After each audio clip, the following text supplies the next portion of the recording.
This study is entitled, Does the use of summative peer assessment in collaborative group work inhibit good judgment? With the authors Bhavani Sridharan, Joanna Tai, and David Bald. Authors affiliation, Bhavani Sridharan from Deakin Business School, Deakin University in Geelong, Australia. Joanna Tai from Center for Research in Assessment and Digital Learning, Deakin University in Geelong, Australia. And David Bald from Work and Learning Research Center, Middlesex University, London, UK, Professor Emeritus, Faculty of Arts and Social Sciences, University of Technology in Sydney, Australia. The journal is Higher Education, published in the year of 2019, Volume 77, Issue number 5. For the abstract, the study begins with a concern. The accuracy and consistency of peer marking is not fully understood, especially when students have the power to either reward or penalize their groupmates. This becomes a key issue in both formative assessments, which are for feedback, and summative assessments, which count toward the final grade. Because of this, the main objective of the study was to evaluate how students behave when marking their peers' teamwork performance in group assessments, specifically comparing when marks do not count and when they actually do count toward the final grade. To explore this, the researchers gathered formative and summative data from 97 participants. These students completed anonymous self and peer evaluations, rating the contributions of their teammates in the business course. The findings showed something important. On one hand, students were capable of judging their peers accurately and consistently, especially in the formative stage when marks were only used as feedback. On the other hand, when marks contributed to the final grades, the study revealed a bias in peer grading. Students become less honest and more hesitant to penalize non-contributors, likely out of concern for relationships or fairness. This raises an important question. Is it appropriate to use peer marks for summative assessment at all? And to address this, the researchers proposed several measures that can help educators embed summative peer assessment more effectively and reduce these issues in a group work context. The goal is to evaluate students' ability and behavior in assessing peers in group work, and to examine whether summative peer assessment promotes or inhibits accurate and fair judgment. This study is mainly quantitative, specifically causal comparative.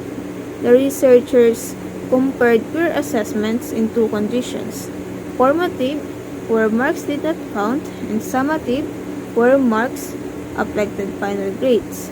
By doing so, they examined how grading influenced students' judgment. At the same time, it also had mixed method elements, since the analysis combined peers and self-assessment scores with observations of students' behavior such as grade inflation and reluctance to penalize peers. The respondents of the study were 98 students in total. This included 71 undergraduates and 27 postgraduates, all of whom were enrolled in Information System Capstone Unit in Deakin University. For the sampling, the students were randomly assigned into groups consisting of about 4 to 7 members each. This random grouping ensured fairness and reduced bias, since students did not get the chance to choose their own group mates.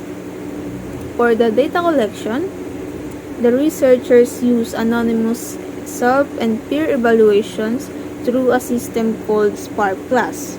Spark Plus is an online tool that allows students to rate themselves and their group mates based on specific teamwork criteria, such as contribution to ideas, tasks, and collaboration. The evaluations were done in two stages.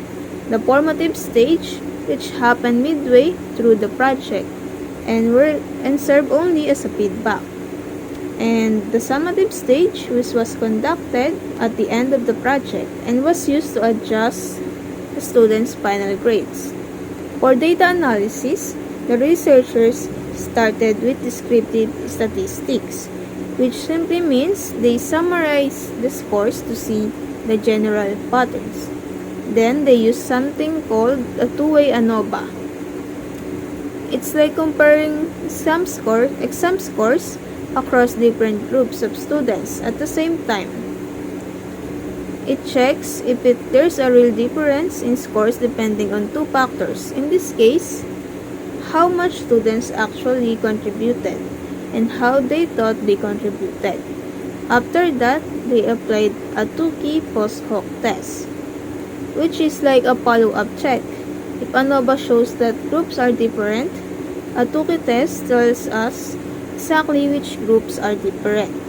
For example, whether under-contributors scored lower than equal contributors. Lastly, they calculated the effect size, which doesn't just say if the difference is there, but also tell us how big or meaningful the difference really is. For the quantitative results, the study showed very different outcomes between formative and summative peer assessments. In the formative stage, the peer assessments were accurate, consistent, and showed low bias. Students who contributed less or under-contributors received lower scores, while those with modest or accurate self-perceptions had rating that closely aligned with their peers. However, in the summative stage, when the marks affected final grades, inaccuracy and bias emerged. There was no significant difference in scores between high contributors and low contributors, and grade inflation was observed as students tended to give higher marks overall. The effect sizes confirmed this pattern. They showed strong relationships in the formative context, but this became much weaker under summative conditions. For the qualitative results, the study revealed that students were often reluctant to penalize their peers once the marks affected final grades. Their behavior was influenced by empathy, not wanting to hurt their classmates, by fear of conflict or retaliation, by concerns about fairness, doubting if they were judging correctly. Because of this, the researchers recommended strategies to reduce bias, such as ensuring anonymity in peer marking, using clear and detailed rubrics, and providing training to help students assess more confidently and fairly. In conclusion, the study showed that students can judge peers accurately and fairly in formative settings, but once peer marks count toward final grades, bias and grade inflation appear, especially for lower contributors or low performers. This means summative peer assessment can inhibit good judgment.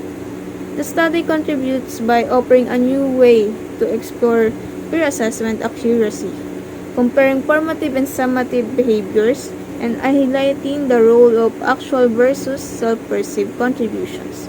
Overall, it reminds us that while teamwork is essential, ensuring fairness is how students evaluate each other is just as important for academic and workplace preparations.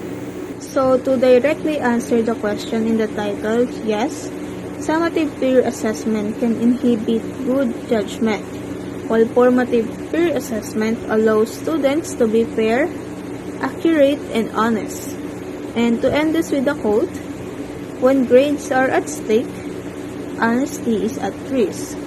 But when assessment is purely formative, students show their true ability to judge fairly.